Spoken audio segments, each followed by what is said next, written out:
Thank you very much. It's a great honor to be here in Korea.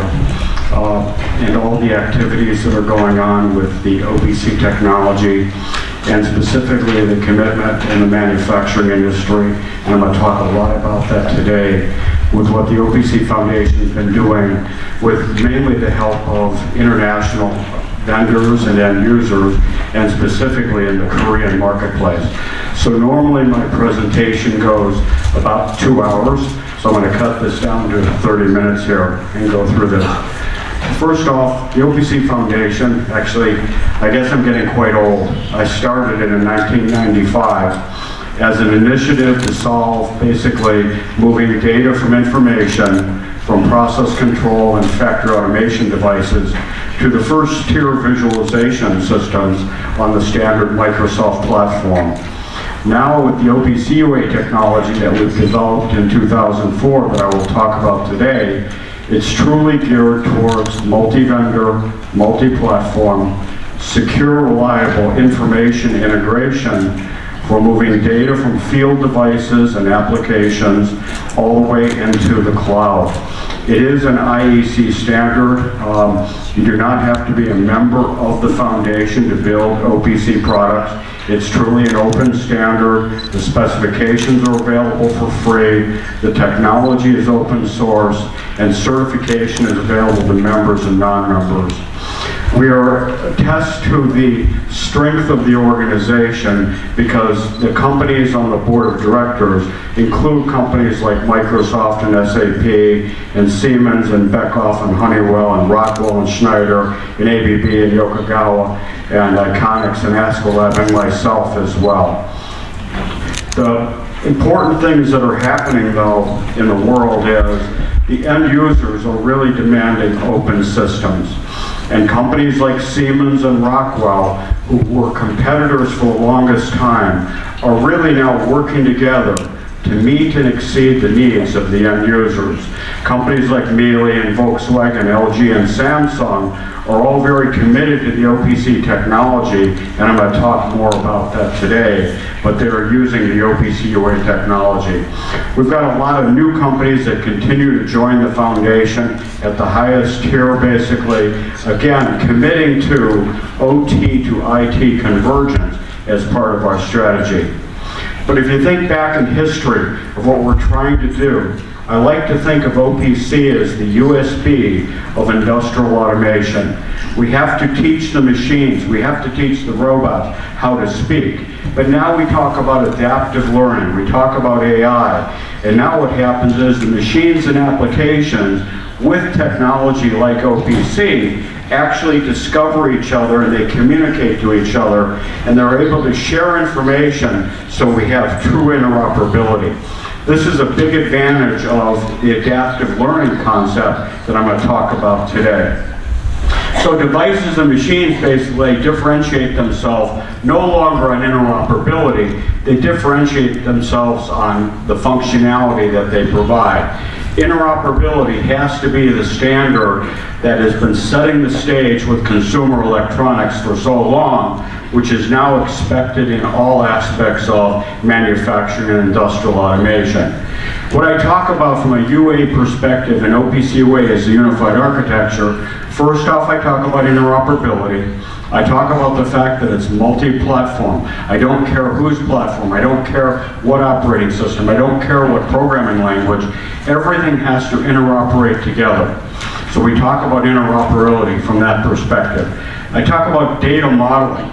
The idea behind data modeling is I can take a device or application, I can plug it into a network, and other applications can discover it and actually discover and be able to use the capabilities of it. This is the aspects of data modeling. So if you think how it works in USB, you plug it in, magically it just works, it's discovered, interoperability, and you're able to share and communicate the data. But what's really happening is the importance of the industrial Internet of Things and IoT and everything that's going on in that world when you start thinking about the cloud and the edge and big data. Security is very, very important. So with OPC UA, we've built in interoperability, we guarantee interoperability, we build in this data modeling, and at the same time we provide security all the way down to the lowest level devices and application. So from an architecture perspective, it is an IEC standard 62541. We're working at making a Korean standard as well, and that's very important. But our architecture basically is built in such a fashion that it will stand the test of time from a technology perspective. One of the things we know is technology continues to change very rapidly. With OPC UA의, we guarantee and provide interoperability from applications and devices built in 1995 until the future will hold. So new protocols that keep coming up, protocols in the field bus world are all being standardized, and I'm going to talk a lot about that, and then all the protocols necessary in the IoT world. So if you think about AMQP or MQTT or DDS or HTTPS, those are actually all built into the architecture of OPC UA. So what happens is the suppliers and the end users, they think OPC UA and everything underneath is hidden for them. So I can now take an application that understands AMQP and I can make it talk to another application that understands MQTT because the message model of publish subscribe provides that interoperability. So it's a complete information model framework, it's a communication model, and it also enhances and provides all the necessary protocols underneath. The biggest advantage of that is from the end user perspective is all these other standards organizations are out there can now use OPC UA to provide multi-platform, secure, reliable information integration. So now, and my colleagues hate when I bring this up, but I can take Microsoft Excel and I can hook it up to a device. And Microsoft Excel knows nothing about industrial automation, can connect up to that device, and it can seamlessly get all the data and information from that device and understand how to operate on the data because the syntax and semantics of the data are provided as part of that companion information model. So we're very proud of all the activities that are going on there, and all these standards organizations actually are collaborating deliberately with the OPC Foundation to essentially provide their model. The security and access control, security goes down to the lowest level device and the lowest level attribute, so you have a very complete configurable security system. The end users get to decide what level of security they want. The suppliers have to build it in. This is a very big advantage to the end user community that they're demanding so much.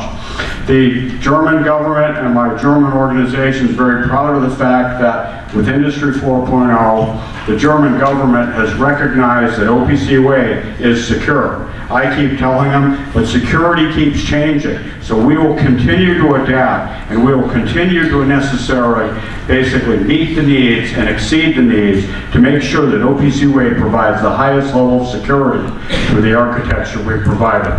Our roadmap is interesting because if you've heard of time-sensitive network and 5G, these are technologies that I started looking at 4 years ago, and I recognize the power of this capability as we move forward. In November of last year, I announced another initiative called the Field Level Communication, and essentially this is the standardization of OPC UA into the field devices. Some vendors say it's the next generation field bus replacement. I prefer to say it's the next generation ability to do things differently and now have standardized communication down to the field bus devices. I'm doing a lot of work with metadata and a lot of work on the cloud. Microsoft actually has provided a complete open source implementation of OPC UA necessary to connect to the Microsoft Azure cloud. So from a UA and the perspective in the world, I like to think about Industry 4.0, but I really like to think beyond Industry 4.0.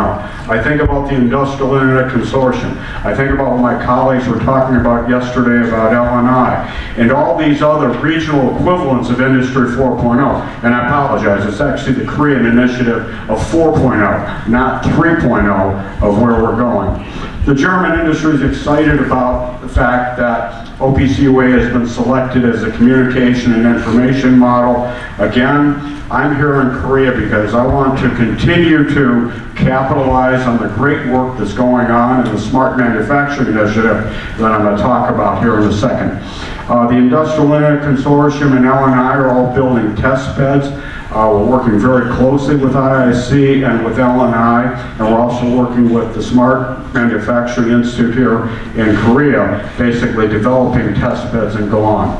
So the biggest thing that's very exciting here is I'm very proud of the work that's going on with Teddy and all the companies, basically, of the standardization of really providing all the necessary infrastructure for pre-testing, evaluating, and really integrating all this OPC UA technology and all the information models. So whether you're working on vision systems or robotics or automotive or packaging lines, or you're doing process, you're doing oil and gas, you're doing pharmaceutical, essentially all this work is going on, and there's going to be a lot of standardization activity as necessary in the Korean industry of what we're trying to do. So it's very exciting, and I encourage you to get highly involved and take a look at the great work that's going on in the SMIC.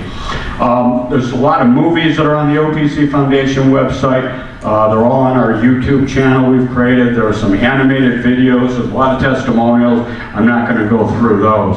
So if you take a look at Industry 4.0's RAMI architecture, which is a reference architecture, they actually show how the information and communication models actually build into the base architecture. So if you want to build an Industry 4.0 product, you must use the OPC UA technology. They've mandated that technology as part of their architecture. And the organization called VDMA then picked up on that, and I'm going to talk a little bit about that. So the advantage of what we're trying to do is you can take a robot, and I can have standardization of all that data in a robot, independent of the vendor. So every robot manufacturer will agree on what the data is, and then using OPC UA and developing a companion specification, they can actually have standardization such that Microsoft Excel could consume that data.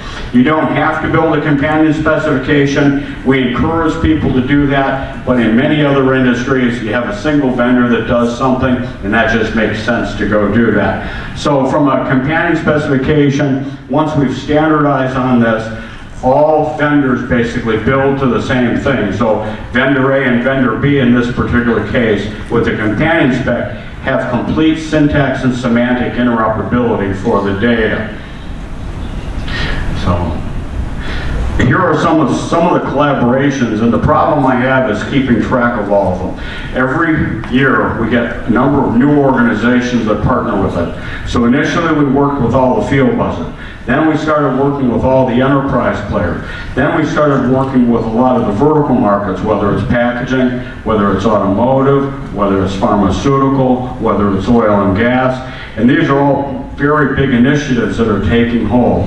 VDMA happens to be one of my largest collaborations. They've got a little over 3,200 members.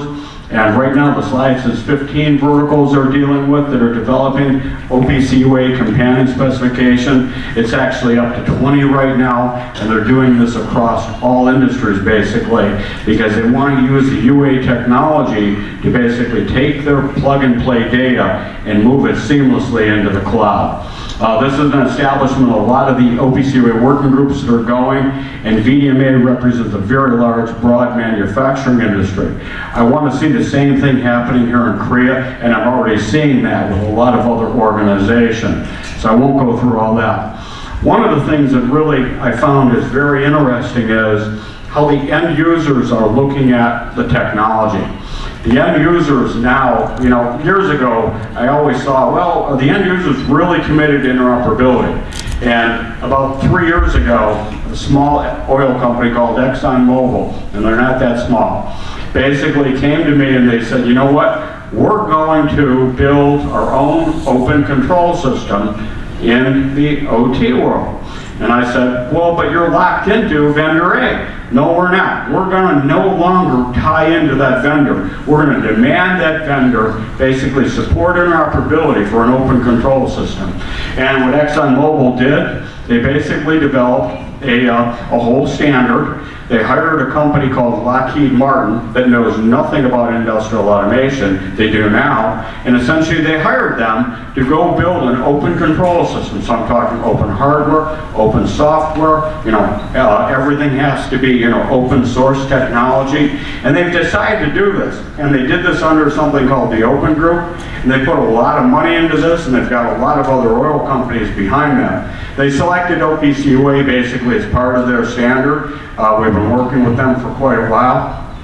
And they recognize that this is going to continue with all the information modeling. So what's happening is the end users are demanding interoperability, very similar to what we expect in consumer electronics. You no longer want to go to your single vendor and lock into one vendor. I love Dell, but I don't want to buy everything from Dell. I don't want to buy everything from Apple. I want to make this stuff work. And the same is true when you think about industrial automation. So this is part of the architecture and things that these guys are putting together. And they're putting this together for a reason, because the reason is they're going to force all the vendors basically to adhere to their standard and do what they want them to do, not what the suppliers want to do them. And that's a very interesting thing of what's going on. VDMA is doing the same thing, and they have developed a common language for all the machine tool platforms. They're building all these vendors together for a reason, so every single robot manufacturer, every single packaging machine, every single vision system, all the suppliers in that space basically developed that. When I started working in the industrial automation, I went to work for Allen Bradley, which became Rockwell. I didn't know what a PLC was. I do now. And I started thinking, well, why can't I take a program in a Siemens controller and just make it work in a Rockwell controller? Why doesn't this just work? Why doesn't it, well, we've got standards for this. Well, now we've moved a lot further here, and now what we're doing with the OPC UA technology, I'm now pleased to say we've got the ability to have things work inside of every vendor's controller seamlessly. So now I can take a Rockwell controller and a Siemens controller and an Emerson controller, and I can have all these controllers basically be able to share data and information and be able to understand each other. This is a very big step in the OPC UA technology. We're doing a lot of things with NMR, which is a big end user organization. Again, it's focused at process automation, and there's a lot of activities in that respect. Again, the Microsoft commitment, usually I put up the slide, my Microsoft colleague says Microsoft, and it's got the big heart UA, because Microsoft really wanted to get into industrial automation. So what they've done is basically they provided a complete OPC UA open source in the open source repository GitHub that allows you to have OPC UA connectivity based on .NET to Microsoft Azure. So they're very committed to that, as well as Siemens and SAP and a multitude of other vendors. So these are some of the things that are going on. And if you've had the opportunity to walk into Hall D, you can see the smart manufacturing that's going on with Ketty, and they're showing how all these different things are tying together with the OPC UA technology and 5G. So what's happening is UA has become, OPC UA, the unified architecture, has become the infrastructure for interoperability for the end users and the vendors. And that's the SAP stuff. So with SAP, they wanted to start getting down into manufacturing, and they realized that it was very expensive to do that. Now with OPC UA, it's very easy for them to get data out of all the factory level devices necessary in manufacturing. So what we're doing is the trend basically is a service oriented architecture. We've separated out the data from the services. With classic OPC, we had 32 different ways of reading data. With OPC UA, we have one. What difference is the data and the metadata basically that we're moving from a service-oriented architecture. I talked about USB already, and what I'm trying to do is basically, if you believe in USB in the consumer electronics, you'll believe in OPC UA because we're doing the same thing. Think about OPC UA as the USB for industrial automation. So that's the whole transition. In addition to that, there has to be a lot of ways to get back to these legacy systems, and we're doing a lot of things where there's a lot of different products out there and gateways. So they come from Cisco, they come from Dell, they come from a lot of the industrial automation manufacturers. So where you can't put OPC UA in some of these, what I call the not so smart devices, okay, you can actually have a gateway that basically encapsulate that in. So It's really all about field devices. It's about the sensor to the cloud. I'm doing a lot of work in building automation as well as, all aspects of manufacturing and process control. And the whole idea is we've got IT to OT convergence and communication. We've got integration with the cloud. I now have secure remote access, part of the infrastructure is necessary. I've got local OT communication, so you can have local clouds basically in the perspective. And as I said, I can now make a Rockwell controller seamlessly be able to talk to a Siemens controller, whether they like it or not. As a matter of fact, the end users can now say, we don't like A, we're going to go with B. And they can do that now. And that's a big advantage of what we're trying to do, going down to the field level devices. The other thing we're doing a lot of work is with the 5G network. You'll see that OPC UA is rolling out basically products that we built supporting TSN and 5G, and we're ready for the future. So, can you put OPC UA on a chip? Yes, many manufacturers are. You can put OPC UA on a chip. I've built it on a Raspberry Pi personally myself, deliberately because I can. And a Raspberry Pi is a PLC in all intents and purposes once you connect it up to some I/O. So that's kind of the level of things we're doing. We're a lot excited about some of the end users. Volkswagen recently joined the OPC Foundation, and basically they mandated that we're only going to buy products that support OPC UA. By the way, we also want them certified products because we want these things to work and we want them to work well. So there's a lot of migration steps, and there's some books that have been written basically by VDMA and other organizations. And again, I keep bringing up VDMA because it's a very large organization, very committed to the OPC UA technology. On my foundation website, we actually have a brochure that is translated into Korean. We obviously have lots of other languages as well. And basically, this is our specification or the testimonial of all the different suppliers that are supporting the OPC UA technology. There's a lot of videos out there. I personally am endorsing one of the ones that we put together. And there's a lot of videos of me, don't watch all those, but the videos that are animated, that really show in 13 and 60 seconds, OPC UA in 60 seconds. So basically you take that video and you can truly understand the power of the OPC UA technology. We've got a lot of videos on our collaboration initiatives that we're doing. Again, there's a lot of things going on in VDMA. We do a lot of work with certification and interoperability. I know we're going to be doing an interoperability workshop here in Korea very soon, where essentially you get the vendors together and they make sure that their products work using the OPC UA technology and the companion specifications accordingly. So if you think about what the OPC Foundation is, I don't know that I like this, but our umbrella is we're really the United Nation. What I'm trying to do is interoperability across the world. So I want to take products built in Korea, working with products built in every other country and every other region. And this is a testimonial of replacement products and basically having the capability of OPC being the leveraging technology for information integration from the embedded world to the cloud. So with that, I'll stop right there. Thank you very much. I'm the founder of the OPC Foundation. I spent most of my career at Rockwell in the early days. Learned a lot about industrial automation.